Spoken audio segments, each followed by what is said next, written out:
What's up everybody, and welcome to the channel. In today's video we're going to take a look at the all-new 2023 Toyota BZ4X Limited. This one's finished off in heavy metal. MSRP is $49,600. So let's get right into Toyota's all-new electric crossover. Powering the all-new 2023 BZ4X, you're going to find a 71.4 kilowatt-hour battery pack. It is fully electric, sending all the power on this particular model to the front wheels, and it cranks out 201 horsepower with 196 pound-feet of torque. This vehicle has a 242-mile cruising range, and on level 1 charging, you can expect about a 50-hour charge time, level 2 charging about 9.5 hours, and then fast charging from 10 to 80% you can expect in about a half an hour. The overall length is 184.6 inches with a wheelbase at 112.2. Width is 73.2 and height is 75 inches. Curb weight also comes in around 4,300 pounds. So then moving on now to the exterior styling with the new BZ4X. This is kind of based off of the Toyota RAV4, so it's about that size crossover. We get a really nice set of LED headlights. You can also see the blacked out housing, and I like how there's body color protruding above them. You get a daytime running light up above that, and a gloss black trim piece right in the center. You're going to see that Toyota badge right in the center as well, with a forward-facing camera, and then very smooth bodywork all across the front bumper. Gives it a very clean design. You get a functional air inlet on the farthest side to direct air around the wheels. And you can see some gloss trim, as well as a silver trim piece right in the center. There is an opening for one of the radiators to provide maximum cooling to all of the electronics. Has a pretty unique style overall. You can see along this hood panel, there is a sharp line going towards the windshield with a nice area with some more gloss black. Has a very flat appearance, definitely stands out for sure. And then as we make our way to the side, you get this metallic silver color trim piece all around it. It cuts towards the front bumper and then basically covers the entire front fender. Pretty unique design as well. And then if we get to the wheels, these are 20-inch, finished off in a nice split spoke design with a two-tone color. You can also see that raised portion on that front fender flowing into the side panel, and then we get a pretty sharp body line towards the back. You also get a black area in the lower portion for the side skirt. Then you get a set of body color door handles with gloss black mirror caps. There's some plastic trim around them with a side view camera, then some polished chrome trim up above. We also get black trim around the windows, and then a nice glass piece up on top, along with roof rails.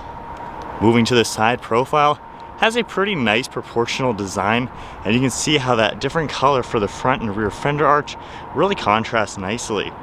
You got a wedge shape in back with a sloping rear end, and a pretty large integrated spoiler all up from the roof. You can see how we get more of that two-tone color with these huge fender flares in back, which definitely makes this have a pretty unique style. We get a sharp body line cutting above the rear wheel, and then a huge set of taillights. They kind of have a Lexus design to them. You can see finished off in mostly black with some red, and they protrude all the way across the back. We also get another spoiler mounted on this rear deck lid area. Then you get your Toyota badge right in the center with Limited, and of course that BZ4X badge. You have pretty cool contours throughout the entire rear bumper. Lower rear bumper is finished off in black plastic. You can see all the parking sensors and a pretty unique diffuser down below. Overall, the BZ4X has a pretty unique style, basically a blend of a RAV4 and a Lexus NX, all wrapped into a pretty nice modern EV. And then moving to the key fob, we get lock, unlock, remote tailgate, as well as an AC button. Nothing on the back of it. Keeping the car locked, you can just leave the key fob in your pocket. When you grab the door handle, it will automatically unlock. This gets a very nice light leather interior with some black accents. If we take a look at the door panel now, finished off in this two-tone, you get this light padded material, then black all around that.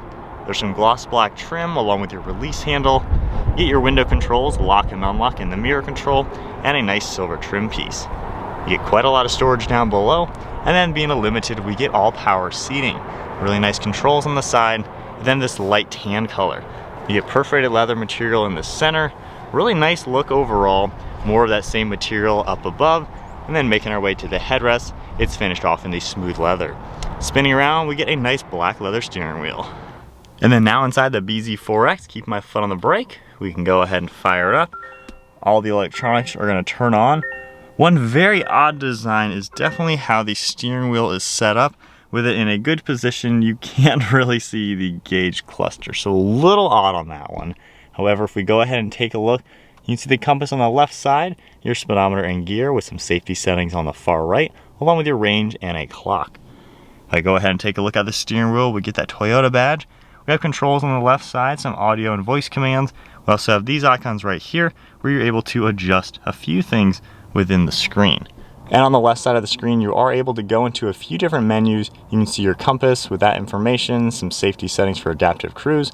You have audio information, all of your trip information, and then all of the safety systems, and then any messages within the car. And then if we take a look behind the steering wheel on the right side, we have all the controls for windshield wipers. Then we have turn signal and headlights on the left. To the left of the steering wheel now, we have the power liftgate as well as automatic headlights. This really cool fabric material running around the dashboard. Then you can see how sunken in the dashboard is. Really unique design, especially with more of this fabric and then kind of a cutout down below the screen. So it definitely is a pretty uniquely shaped vehicle. If we go ahead and take a look at the screen now, this is basically what you would expect on any of the modern Toyotas. So we will get the full navigation if you subscribe and get that all set up. We have all of your audio controls that will come up, different controls for cell phone, few information, you have trip information along with history. And if I just go back out of there, we have charging schedule as well you're able to take a look at, and then any alerts within the car. We have a lot of settings you're able to adjust as well. You can get Android Auto and as well as Apple CarPlay in this car, and then just a few things are going to come up. If you have any apps, they will come up here as well. Now if we go ahead, push this down and to the left, we're going to get into reverse. You can see our backup camera on this far left side with a top-down view. You can toggle this to get more of a fisheye. Then we have different settings. You're able to adjust a few of those settings as well. And if I go ahead and put it into drive now, and then go ahead and tap the view icon, we can get that forward-facing camera along with the top-down. And once again, you have a few more angles you're able to play with, which is a pretty cool design. Now if we can tap the park button, get back into park. Underneath this, we have all of our climate control settings. Volume on off is right in the center. We have our ventilated seats as well as your heated seat control on this left side. Heated steering wheel. We have a heater right here, which is a really cool touch for those cold days. All your different defrosts, a toggle switch for temperature left and right. Then we have our fan speed icon in the center with your different zones. So pretty nice how simple everything is laid out. Got the front defrost as well, passenger heated and ventilated seating.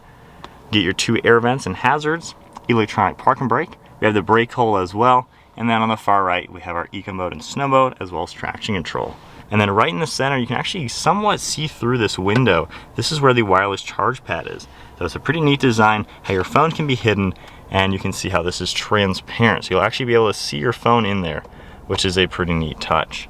And then in the center, you're gonna get 2 cup holders and storage, a lot of storage down below with quite a few plugs. And then by pulling this up, we have our glove box. There is a removable section in here, just to give you a little bit more space. And then we can go ahead and put that back in. Now there doesn't appear to be any sort of glove box, so I think the center storage is basically your glove box on this car. But then one last look at the interior. Pretty nice design overall. I especially like the seating. Dashboard is a little funky, especially how the steering wheel does that, so a little interesting. However, it's nicely laid out. We also get a dual pane sunroof up here. You have all your buttons. I can just press this. It's going to open up the sunshade. We of course have dome lights as well as a mirror. And then a really good look with both of those panels open. And then moving on to the rear seat space, if I grab the door handle and open it up, door panel's finished off just like we saw up front with the nice lighter color and all the black trim. And then we get the same seating surfaces back here with the smooth leather and then all the nice perforated leather right in the center. This can seat 3 people back here. We do have the center seat where you can pull this down. You get cup holders, a little bit of storage, as well as a pretty nice armrest. And the seats themselves do recline. There's a lever on the side. You can pull that and push them back just a little bit, or use that same lever and get these folded nice and flat. So pretty simple the way everything is set up.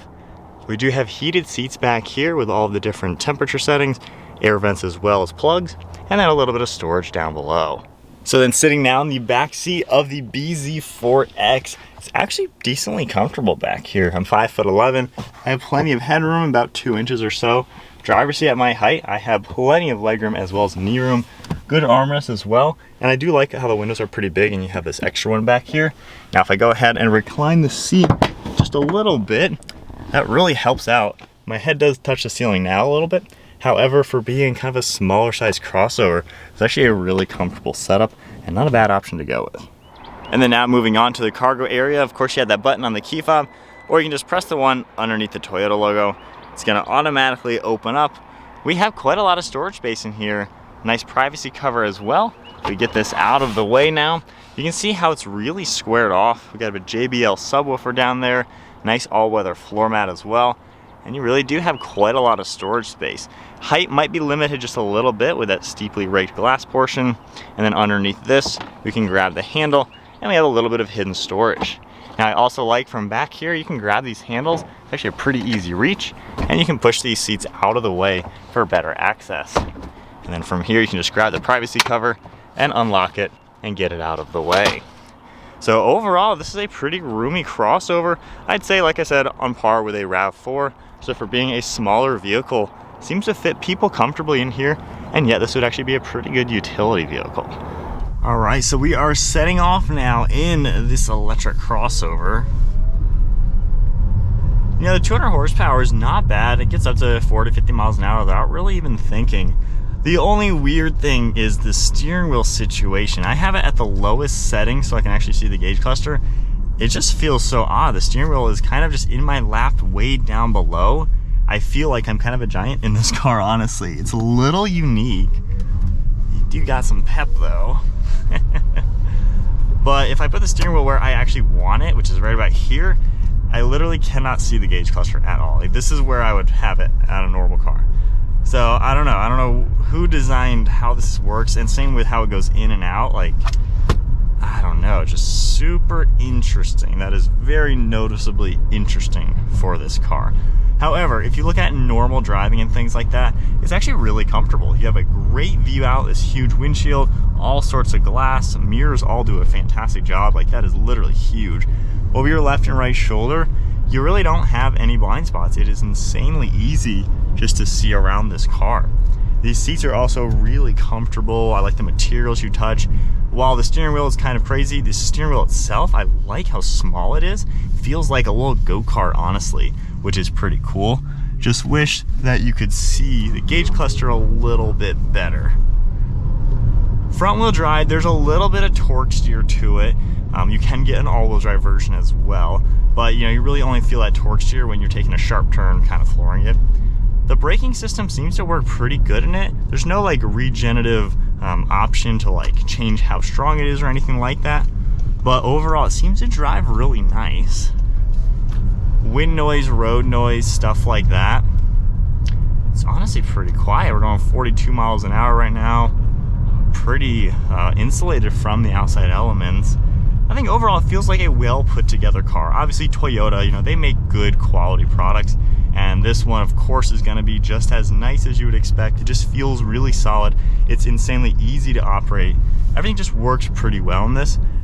So spinning around to my honest thoughts perspective of driving this,